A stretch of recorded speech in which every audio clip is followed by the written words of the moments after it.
Okay, you have a question. Okay, if your child withdraws from public school to attend a private school, can the child still receive speech therapy through the public schools since you pay school taxes? It would depend on the state you live in, number one. Okay, there's a couple factors that I'll discuss, but there are some states that do are more flexible with regards to still being um, entitled to some services. Okay, so you'll need to check your individual state. The ones that I practice in, not really. Um, you can negotiate with your school to try to continue those services. Um, some schools will agree to do that, depending on what it is that you're requesting.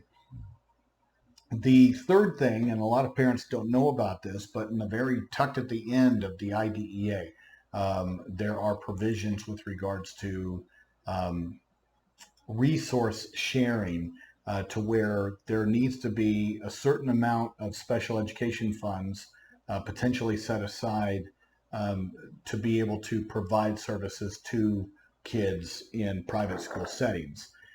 Some of that is optional, and therefore some schools will say, well, we just don't do that. Um, some schools don't know that they should do that, and so therefore may be ignorant of the fact that they should be holding some funds back in order to do that. And I'm going off of memory, guys, because it's not something that is used frequently.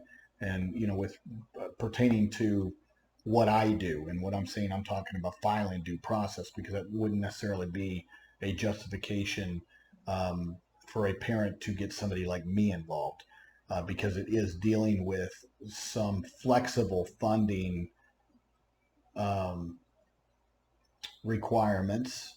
Some things they should do, some things they could do.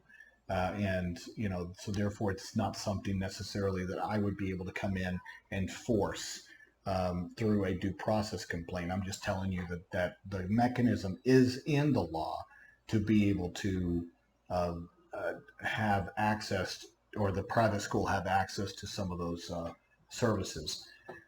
But generally, if you unenroll your child and put your child in a private school, then generally the answer is no. You would not be entitled to a continuation of speech language services outside of everything I just explained.